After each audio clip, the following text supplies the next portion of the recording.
Bien-aimé, shalom. Topé bino shalom na kombo na Yesu Masia. Nzamba mona bino encore une fois na ba famille, ba ami, bande na biso kat na Yesu boza shalom on nzambe apesi bino na bolingo na biso o to yaka na ngwe pa na bino pona ko pusa na pemena bino na mateya. Yo mto landa biso po ete avant on continuer ko landa biso bien-aimé, kende abonner na chaîne na biso canal Penel TV. Ou bien pesa un coup de pouce pour continuer toujours kolanda biso au mona nini ya notification ezali wana abonné wana cloquer wana pour ozanga te kolanda matin na biso. Avant de continuer bien aimé dans le Seigneur, to pesa bino encore une fois shalom. Shalom to bondeli poto yamba liloba na nzambe. Bien aimé éternel notre Dieu, te rendre grâce et panayo parce que tu es le grand Dieu. Oya bengi biso na sainteté. Oya bengi biso un jour tokuta na feti malam oya bengi biso na éternité pour ça na wezali nzambe toko parvenir jusqu'à la unité de la foi na connaissance ya Yesu Masia lokola sauveur pe toza na stature parfaite oyo lingi lokola bana na yo tika to continuer na biso za na biso esika oyo ya moto banda nyonso nkolo to inviter yo zwa esika na en Christ auto côté na cadre na nouvelle vie en Christ bien-aimé et un comportement ya sika o sengeli to landa et ko permettre biso ndenge to ko tambola vis-à-vis ya kondima auto komina voilà biso ndenge nini to koki ko se comporter lokola bana na nzambe lelo to yokola eloko mususu lelo to zoko yokola caractéristique mususu o ezali esengeli to s'exhorter les uns les autres. L'exhortation bien-aimé ezali nini? L'exhortation par définition ezali malendisi. Moi na nzambe no soza chrétien, moi na nzambe no soza disciple, bisika nyonso azali esengeli azala mutu azali ko lendisa baninga mususu. Parce que ça yebi liloba na nzambe. Ayebi na étape nini azalaki. Ayebi nini nzambe asali kati na ye. Nini ekomeliye yepe faut à partager et pas à baninga mususu. L'exhortation par définition ezalika juste partage de la parole de Dieu. Nga na yebi Yesu nazo partager na yo yo pe oyeba Yesu po yote o partager na mutu mususu. Dans la famille esengeli to se partager papa na maman bavandi bazako partager la Bible, na bana, bazo partager la Bible. Voilà, si j'ai l'habitude de dans 30 minutes, 35 minutes, il y a un de ko partager. Important c'est ça nini ya ko s'exhorter. Parce que ceux qui allez ko s'exhorter, tu allez ko prévenir babiloko musu ko comme na biso, to biloko musu to yeba kité, tu allez ko prévenir poteto yeba yango. Voilà, l'exhortation est très important. Avant de compter dans le détail à sujet nabiso, tu entends dans le verset mo ya 1 Thessaloniciens chapitre 5 verset 11. Et le biboye. C'est pourquoi exhortez-vous réciproquement et édifiez-vous les uns les autres comme en réalité vous le faites. Bien-aimés dans le Seigneur, l'exhortation c'est encourager l'autre. Quand j'encourage l'autre par l'exhortation, mais ça n'a pas tout le monde encourager à battre quand on a mamabé. Et ça n'a pas tout le monde conseil au bapé ça battre. Même si on a quatre na net, aux autres la biloko azo poster, et autres la qui ça été azo mettre foi na ye na quatre na biloko ya mabé. L'exhortation bien-aimé, c'est encourager celui qui est faible. Ou exhorter pour y akoma makasi. Na lingala tobenga ngo malendisi. Ça dit malendisi ezola ça ete nazala ki fraku bazo pesa ngai courage ya okoma makasi. Soki balendisi yote na vie okolenda pete bien-aimé. Soki ozui exhortation ya malamu te okotambola toujours dans les erreurs, toujours dans les complications, toujours dans les fautes parce que ozana réalité te ya liloba na nzambe. Nzoka soki ozali ko yoka malendisi ya batu mususu bandeko supe bazali ko exhorter yo et ko permettre yo l'exhortation ezwa place na kata bomoi na yo en tant que moi na nzambe otobengi disciple de Jésus-Christ aza obligé bien-aimé aza na connaissance pour être à édifier baninga mususu L'exhortation, c'est édifier l'autre qui n'a pas la connaissance na likambo etobengami la vie éternelle, par exemple. Na likambo mususu babengi Yesu Masia, Nzambe azanani. C'est ça ce que nous appelons l'exhortation, bien-aimé. Na vie otokoti na caractéristique ya sika, tout disciple fois comme na mesure ya ko exhorter. Na kati na ndaku, les enfants doivent avoir la facilité baziye balilo bananzambe. Mais ba ba ngonde ni soki maman a exhorter banate. Soki tata zo exhorter banate. Eza difficile pour être bana base ya koyeba liloba na nzambe ya bokozala bokliso une famille chrétienne base na ngweza église te base na ngweza ndako. Pour na kati na ndaku, c'est là où ils vont apprendre nanu na tata na bango, na maman na bango, ko sambela. C'est là où ils vont apprendre la parole de Dieu bien-aimé dans le Seigneur. Soko otali na kati na mukandeska totangi na 1 Thessaloniciens chapitre 5 verset 11 bien-aimé. Tozomona Christ aza kotinda biso na nzela na Paul. Qu'on peut s'absorber encore 2 commandements ou qu'on permettre biso toyeba kozala ensemble. Et tant que li boke na kat na famille to bengi les corps du Christ, nous ne pouvons pas totika ko s'exhortaner. Non, l'exhortation de bilei na biso ya molimo. Liloba na nzambe. Nous sommes fondés na liloba na nzambe. Nous avons cru Jésus-Christ comme Seigneur et Sauveur à partir de la parole de Dieu. Donc la parole de Dieu est très importante tant que tozali ko s'exhortaner. Okomona mutu aza na Bible mais atanga yango kaka soka ken église. Okoyeba ko exhorter bana ndenge nini. Okoyeba ko exhorter voisin ndenge nini. Okoyeba ko exhorter camarade, masolo bozo beta yo na camarade, masozo libanda na makambo na Nzambe. C'est vrai tokoki kosola makambo nyonso tokosola, mais tokoki jamais kobosana ke toza ba passager na se na mokili oyo. Donc nous devons mettre ce commandement au Christ na nzela na Paul azoloba to s'exhortaner réciproquement. Na exhorter lelo lobi na exhorter réciproque oya te inganga pe na te muninga nanga. Ça dit ceux qui n'ont pas exhorté muninga na komi lokola vigilant pour natina na ye ya komona mbamsu défaut mo elingi koya nga na moni yango na te yango ndeko azanya nga kota na mabe abimi na mabe to ndeko na komona nga pe na défaut atei nga pe na bimi na mabe yango nde Bible zoloba to pesa na malendisi oya pesi ope apesi nzoto na Kristo ezo senga ndengwa na beneme ezo senga kolendisa l'exhortation. Pourquoi nous devons exhorter? Parce que tant que nous allons exhorter, bien aimé, nous allons compter na édification du corps du Christ. Yango la Bible continue à lobby, bon s'exhorter réciproquement et édifiez-vous les uns les autres. Bon tonga, moko tongi muninga, muninga pe atongi muninga, tonga kaka kondima bien-aimé nanzela na liloba na nzambe. Voilà pourquoi Bible zoloba na biso la foi vient de ce qu'on attend et ce qu'on attend c'est la parole de Dieu. Pour muta comme la kondima soka yebi ko tanga maloba na nzambe te bien-aimé muto na ozala mondimi ko tepa liko na mai. Quand il y aura des problèmes, des situations difficiles, des complications, cet homme ne va pas résister parce que le fondement est liloba na nzambe azana ngote bien-aimé.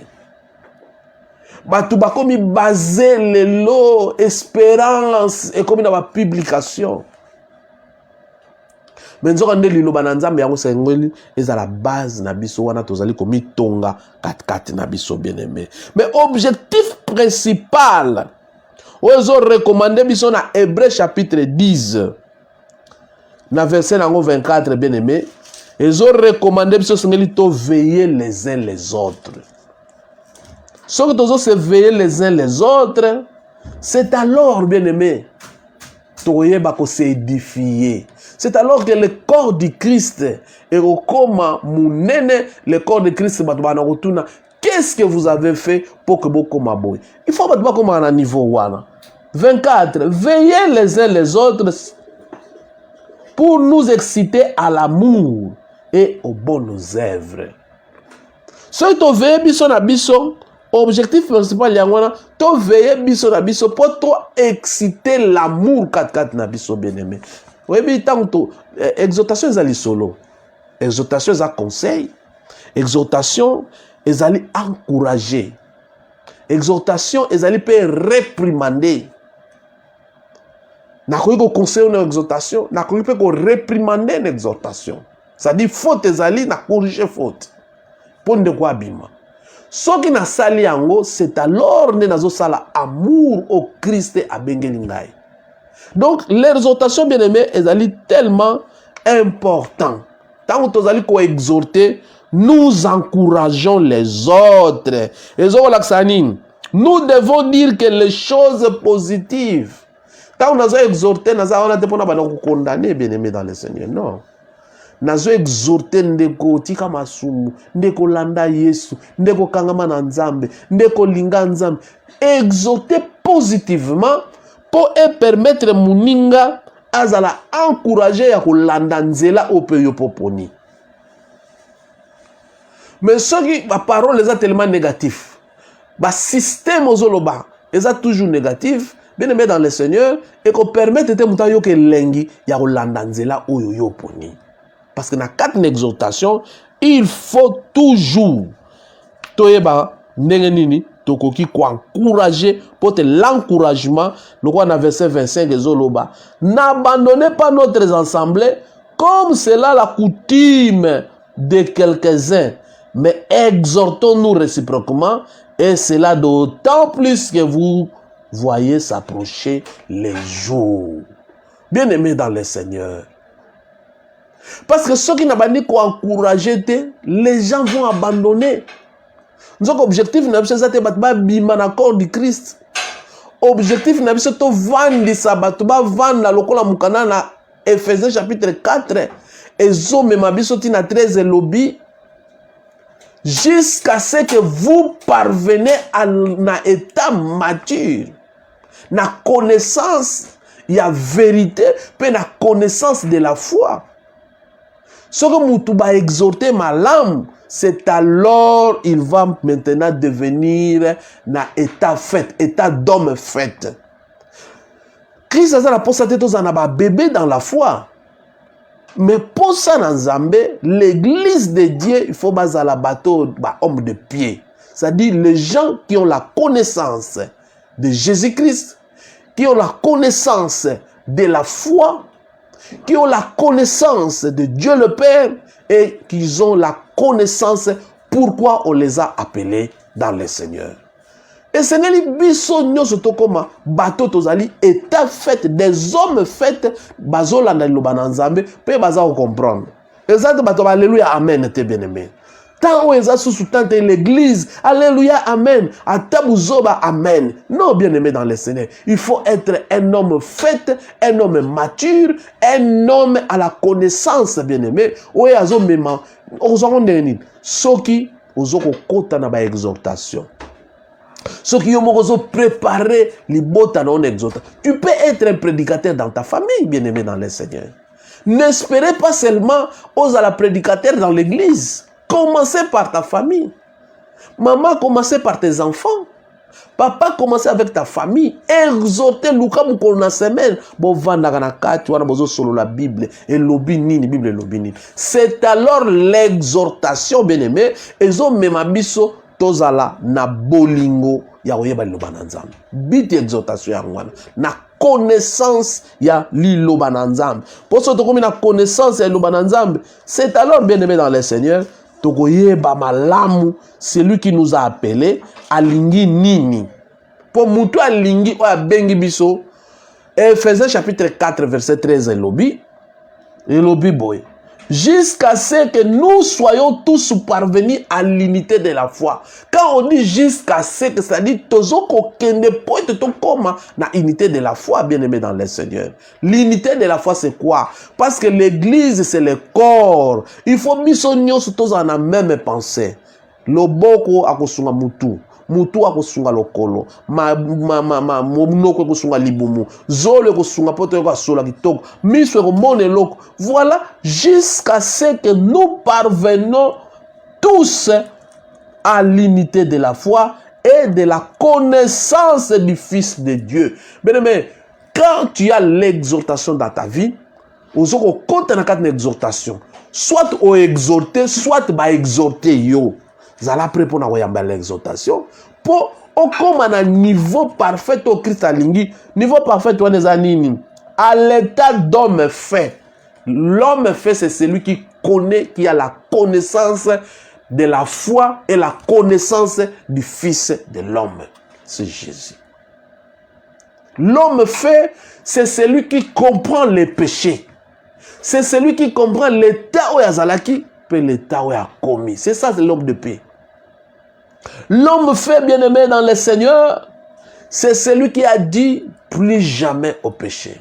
Les choses de ce monde, plus jamais. Les choses que j'ai vomies, je ne retournerai jamais. C'est ça l'homme fait, bien-aimé dans le Seigneur. Christ a dit, comme un bateau, homme fait à la mesure de la stature parfaite. À la mesure de la stature, moi, parfaite. Quelque chose qui est parfait, c'est sans défaut. Voilà. Donc, comme on a mesure, il y a sans défaut. Mais nous, on a pour tout comme bien aimé, nous devons s'exhorter les uns les autres. C'est-à-dire, je veille pour moi, mon frère veille aussi pour moi, moi je veille aussi pour mon frère. Et qu'on permette biso tous à la bana na nzambe oyo bazoko abandonner foi te lelo bato belé bakimi na église à cause ya biso na ba comportement na biso to bengani bat na église parce que na yebi ko exhorter te devant les problèmes je me comporte comment na bosa na ka des fois que naza mo Christ mutu soko ko bosa na ko za mo Christ bien aimé et ça grave parce que yebi te mamso après cette likambwana action yo sali mamso Christ ayo tikali bien aimé dans le Seigneur est-ce que na seconde venue à Christ ils allaient passe bien aimé rencontrer d'autres chrétiens bien aimés c'est aussi assister au culte bien aimé c'est aussi assister au culte bien aimé c'est aussi la communion fraternelle durant la semaine par les appels téléphoniques les autres vous allez un peu organiser tout ça dans téléphone, tout ça dans WhatsApp, tout ça dans réseaux sociaux. Donc, ce qui n'a comme pas en côté, appelle la terre pamba. L'exhortation, ça qu'on a exhorté yo comme la Bible était. Je peux te téléphoner, ndeko nini, oza malamu kuna boni, bolali bien, boni lobi to kutana, c'est ça. Bonzambe, les lois un peu sophistiqués. Les agate, ndenge pola manako comme ba carte. Mais là, nous pouvons envoyer des messages. Dans Facebook, dans YouTube, nous pouvons envoyer des messages, exhorter nos frères au bazar musika nabiso. Donc, nous, si nous le faisons, c'est parce que nous avons compris que tant que nous sala yango, toujours ton corps du Christ. Dans le téléphone, tu peux exhorter aussi et resunga. Dans la rencontre de groupes, vous s'organiser dans les groupes, vous s'organiser, vous salamoi ba directement sala kala na catholique ba visite, vous déplacer quelque part après avoir prié et vous êtes là na katna exhortation. Exhortation, c'est différent de la prédication. Dans quatre exhortation, les amours me bloquent à Mickey, bon, à point Mickey, oh, c'est les to tchana norme pour te comprendre pourquoi nous, tout ça, là, bien aimé dans le Seigneur. Combien de fois, peut-être, yo, au benga kabande, on a yo, mbamso benga raté. Combien de fois, bah, frères et sœurs, mbamso kuto zata na numéro de téléphone na été. Ou exhorter ndeni. Ozo c'est en église. Bosso beaucoup en église té. Exhortation, ça la visite dans ma famille. Tant qu'on communique dans nzamba lingi bino to kutana. Bien aimé, même si on est côté até, du fait ya kolon la makolona yo, OK ko tala ndeko mususu. Et ça déjà une exhortation, une prédication pour ndeko na l'amour. Vous avez l'accès déjà l'amour, l'association. Ndeko mususu alobi ngala kimanga l'église wana, c'est parce que tant on a koufela ya mutata mutu mo alanda ngata na coupe. Voilà. Azana raison Hébreux disent n'abandonnons pas nos assemblées locales les coutumes ya bad à cause ya likamunde longolier na nzela bien-aimé dans le Seigneur. Le Seigneur dit au comprendre urgence c'est dans verset 25 pourquoi Pourquoi nous ne devons pas décourager les autres? Na verset 25, urgence ezawa nezoloba, parce que l'avenir de notre Seigneur Jésus-Christ est proche. Le jour de jugement. Bande kona batika la boye. Biso Seigneur to sala ba effort, to décourager les autres. L'exhortation c'est l'encouragement. L'exhortation, bien aimé, c'est encourager l'autre, fortifier l'autre qui est faible. Mais dans un te mutaza faible, nga sous nazo bête marteau, a comme plus faible à koufalibela. T'es bien aimé dans le Seigneur. Nous devons s'encourager, comment s'encourager les uns les autres? Premier critère, c'est dans Proverbe chapitre 12, verset 25. Une bonne parole réjouisse. Liloba ya malamu, bien aimé. Zala à peine courage à remercier l'autre. Ya koloba na ye osale kambo ya malamu. Une bonne parole et ça la ke mutupe azala encourager. Asale loko au commissaire pour ça la bien. Zala a peine moi malamu. Mutu sou moi bi moi ayoka onde ngwana. Donc il faut mutu comme à niveau wana ya ko encourager l'autre, bien aimé. Dans Proverbe chapitre 18 verset 21 et l'obin absolu comme moi la mukuna pe ba forme yako encourager l'autre. Comment tu peux encourager l'autre? Ba forme wana ezamo ebele 18 21 l'obini la mort et la vie, je crois là 21. Mais il faut toujours tous en moment bien oya ko encourager muninga ya l'église na yo. Parce que ce comportement pesa bien la mort et la vie, dans 18, 21, proverbe, la mort et la vie sont au pouvoir de la langue. Donc, quand mamutu, nanziana maloba, peut pesa mutu vie. Parce que nanziana koloba bien aimé dans le Seigneur, la mort et avec la vie, ils allaient na pouvoir, il y a l'olemo.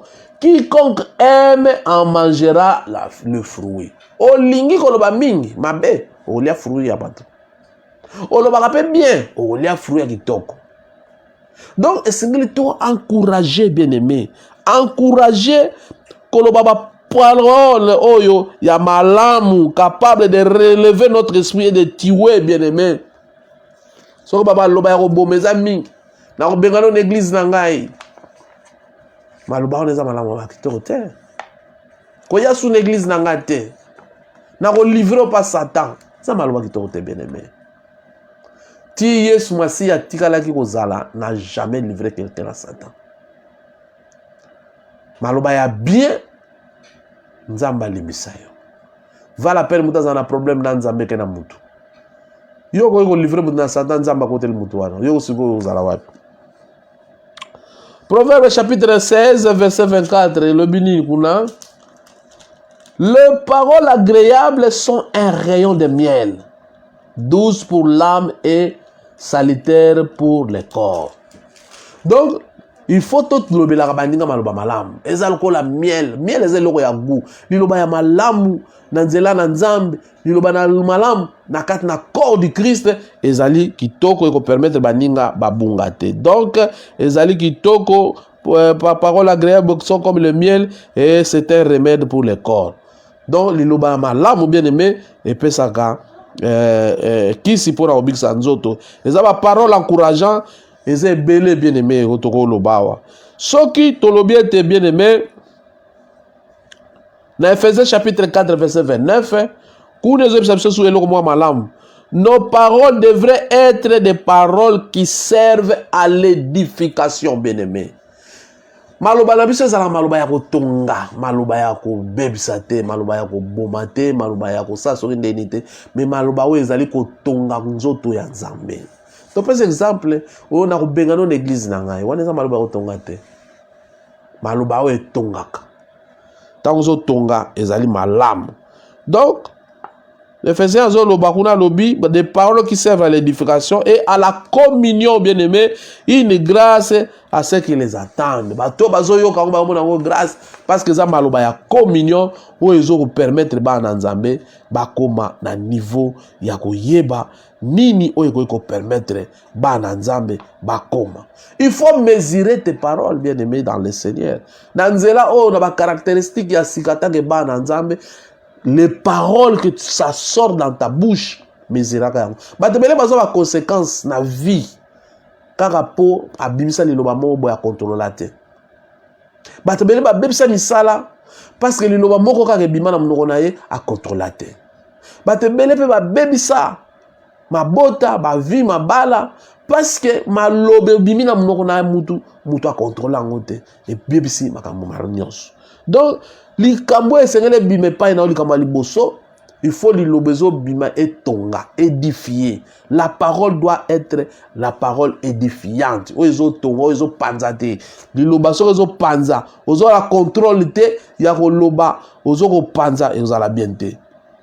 Maloba ozo bime ozo la critiquer, réprimander, et ça peut malamu te bien aimé dans le Seigneur. Mais maloba sengele bima, ozo peut sa réconfort. Muta zoki akufeli na no mutu. Yozo seke li susu. Tiens.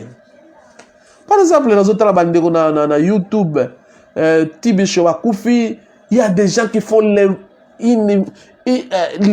l'émission pour commenter l'Iwayandeko wana. Non, il faut quand même respecter les morts. Ndeko Wakufi, oui, mais c'est là après un temps peut-être qu'on commenter. Mais quand tu commentes, na ba fausseté pe lisusu c'est pas bon bien aimé dans le Seigneur. Nzoka liloba tant que moi en nzambe caractère ya moi en nzambe oya globiete je suis dans la nouvelle vie en Christ, il faut maloba na ye bana couper sa réconfort et pas ya baninga msusu. Maloba ezo bima bien aimé doit apporter l'unité. Tant maloba ezo bima pona ko diviser eza sous maloba ya bana nzambe te bazana caractéristique. Il y a la vie nouvelle. Vie nouvelle, c'est l'unité. Maloba na biso fe sangisaka. Eza maloba ya ko panzate, eza maloba te ya vengeance, eza maloba te ya ko laksa ete ngape na zate. Eza maloba ozo pesa mutu l'unité de l'esprit, l'unité du corps du Christ bien-aimé. Donc, il faut liloba ezala relever de l'esprit des autres. Ça dit na niveau ya ba esprit ya baninga pe ba yoka mpe malamu que liloba moko méchant. Liloba est à la plaintive et de gronderie, bien-aimé. Tant que malobo nazo bimise comme na ba plaintive na ba gronderie, de comme sous père oyo ka obiente, a koluka pe asala malamu te bien-aimé. Liloba eza mesurer, ezala na commérage na médisance te ko négliger baninga mususu a médisance. Muté amabe. Liloba parole que bima pa na biso feza la parole d'encouragement nde ekozala malamu. Donc sokotali na Romains chapitre 12 verset 15 kuna nde o comprendre ba parole d'encouragement nini Christ alingi biso tozala nango na kati na vie na biso bien-aimé. Nous sommes des chrétiens et sengeli to bana comprendre que la nouvelle vie c'est une autre façon de vivre. Et cette façon de vivre, c'est une autre façon où Christ a l'impression de vivre. Donc, si on a musumuki, na kozala toujours musumuki te ou na kozala nena zalaki. Réjouissez-vous avec ceux qui réjouissent. Pleurez avec ceux qui pleurent. C'est-à-dire, et si kama ninga bazo sepela ngape fona sepela nakoya te na forme na ngai nakoya te na lolenge na nga nakoya te na caractère na ngai mabe eska kimi ezalaki na zui na bomi kimia onyoso ezalaki na semer des ordres. Non bien-aimé dans le Seigneur, attaque ba na nzambe caractère wana tokoza na ngote et si kama tu bazalaka bien ngana ye na panzi. Non bien-aimé dans le Seigneur, caractère ya moi na nzambe za l'unité. Nakuti baninga bazobina lokolo nga pe nazobina lokolo moko. Nakuti baninga batambola na gauche nga pe nazotambola na gauche. Mais naza wana te baninga bazotambola na gauche nga na biteto sala droite. Non bien-aimé, Seigneur tozala na caractère esika baninga bazolela na lelisa bango. Esika baninga bazosepela nga pe na sepelisa bango. Et ozala malamu. Donc notre présence à côté de quelqu'un bien-aimé dans le moment difficile et important ozala wana pe na ba moment oyo ezali ya malamu ya sympathie to kende na sympathie pe na ba moment malamu to comme na ba moment ya mabele. Voilà pourquoi Paul azo ebisa biso na 1 Thessaloniciens chapitre 4 13 à 18 azoloba na biso makambo ya malamu pe place wana 13 à 18 alobi chapitre 4 13 à 18, 1 Thessaloniciens, chapitre 4, 13 à 18. Qu'est-ce qu'il a dit? Paul dit ceci. Nous ne voulons pas, frères, que vous soyez dans l'ignorance au sujet de ceux qui sont décédés.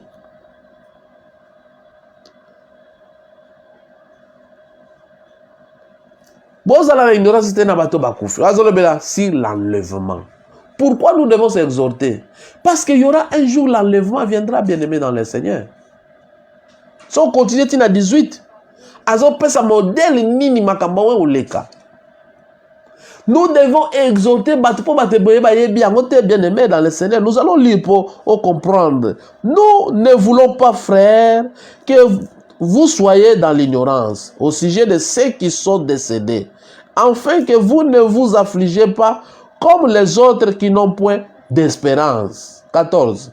Car si nous ne croyons que Jésus-Christ est mort et qu'il est ressuscité, croyons aussi que Dieu ramènera par Jésus et avec lui ceux qui sont décédés. Voici en effet ce que nous vous déclarons, d'après la parole du Seigneur. Nous, le vivant restés par l'avènement du Seigneur, nous ne devancerons pas ceux qui sont décédés. Car le Seigneur lui-même a un signal donné à la voix d'un archange et au son de trompette de Dieu du ciel, descendra du ciel, et les morts en Christ ressusciteront premièrement. Ensuite, nous les vivants qui serons restés, nous serons tous ensemble élevés avec et sur les nuées à la rencontre du Seigneur dans les airs, et ainsi nous serons tous avec le Seigneur. Consolez-vous par cette parole. Nous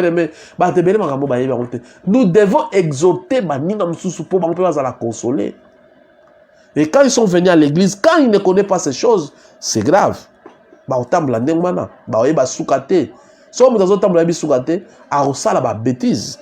important, bien aimé dans le Seigneur, t'encourager. Quelle parole d'encouragement? Autres trouvé dans 1 Pierre chapitre 5. Likambo liboso, toyebisa bato ba se décharger de tout souci. Encourager les autres. Que kozana souci te na problème ozana ngo décharger ça c'est le Seigneur. 1 Pierre chapitre 5 verset 7. Nous devons informer aux gens, bien-aimés, exhorter aux gens, bato bazana ba problème, ba situation, pas mon frère, situation l'extérieur comme maman yo mote yaka ko décharger ango de tous ces soucis car Yesu yemoko a ko prendre soin nango. Donc informer les gens, c'est pas la peine bato ba même ba souci na bango. Ba ya pas Yesu. Faisons tout sunga pe baninga na ko exhorter bango ndengo wana. 1 Jean chapitre 4:4. Qu'est-ce que nous allons exhorter aux autres? Que nous allons les dire, mais celui qui est en nous est plus grand. Quels que soient les problèmes de Zanango, quelles que soient les difficultés de Zanango, quelles que soient les routes barrées, les conflits, les problèmes, les situations difficiles, il faut exhorter le peuple de Dieu, l'enfant de Dieu, disciple du Seigneur. Mutu alobi tengana pesi motema na pa na Nzambe, mutu na fisela eba ete, mutu aza kati na avandi katambo moinaye, aza plus grand que celui qui est dans ce monde. Il a été vaincu le diable. Batebele ba yebi amote. Diable ko ya ko bangisa batu na butu makambo ebele ko mutazo bang. Mais il y a quelqu'un qui l'a vaincu. Il faut exhorter le peuple de Dieu. Batebele ba kende l'église mais il connaît pas Jésus. Ba yebi te c'est que Christ ça longa Satan. Que bitumbeza ko ya biso te bitumbeza ya Christ. Donc bien aimé dans le Seigneur, il faut au commandant niveau wana. Selon Hébreux chapitre 4 verset 14 à 16, il y a quelqu'un qui comprend réellement nos problèmes. C'est Jésus bien-aimé. Lui, il comprend tous nos problèmes. Problème moroté les mana pas Jésus. Tous nos problèmes, Jésus est bien. Le Seigneur, nous exhortons les uns les autres, fortifier les uns les autres, édifier les uns les autres. Parce que c'est alors le corps du Christ autobéni église et koma munene. Voilà pourquoi bien aimé le tozo chité awa. Il faut que le trône de la grâce de Dieu est gozala. Il y a déjà présence à miséricorde ya Nzambe. Donc Nzambe miséricordieuse. Mais surtout exhorter batute. Et vous allez difficile bien aimé. Les autres ceux qui ont bien aimé, de partager les exhortations, ou exhorter, moko na mosusu. Tous en habitude à ça la exhortation. Tous en habitude na ba famille, tous ça la exhortation. Tous en habitude na bana na biso. Ba Bible, ba ko partager Bible, partage. Boluki verset bo tie wana bo bando partager. Tous en habitude ya ko enseigner pe baninga na biso mosusu. Ya ko exhorter na ka l'église, na ka na ba famille, to ke na pe ko visiter baninga mosusu. Ba o bazo lela to lela na bango. Ba o bazo sepela na ya bali kende ko tala ye. Akufeli kende ko tala ye. Nyonso wana po bandeko ba kima na église. Te po toza na posa ya unité de l'église. Jusqu'à ce que nous parvenons à l'unité de la foi et à la connaissance de Jésus-Christ. À la mesure d'homme faite. C'est important, bien aimé. Bon, partagez vidéo, publiez vidéo, bien aimé. Abonnez-vous à la chaîne de canal Penel TV na YouTube. Tchapous, bien aimé. Activez son nabiso, il y a notification pour être sûr que tu message. Vous allez notifier na katkati na ba prédication na biso. Bien aimé, botika la malamu, to kangi biso na biso nzamba mona bino. Kolo to pambolio, merci encore une fois pour la malubana yo. To tiki nzambe ete corps de Christ ezala corps e banako ko lendisa. Bango na biso nzambe. Tika te lendisi ezala kati de tonga na yo. Po ete toza na posa to koma bato baza de pied, bato ba ibi malubana nzambe. Bato ba yoka ka pe ba transformer le ba nzambe tika te komone kumbama pe epambolama to tiki occasion simana maboko na yo na komona Yesu Masiya. Encore une fois shalom botika la malamu bien aimé dans le Seigneur. Nzamba mona bino bo partager vidéo, invitez baninga na groupe na biso Major Kade Mabanza et abonnez-vous na canal Penel TV na YouTube pour ozwa ba notification ya ba prédication na biso nyonso. Nzamba mona bino pe apambola bino na kombo na Yesu Masiya.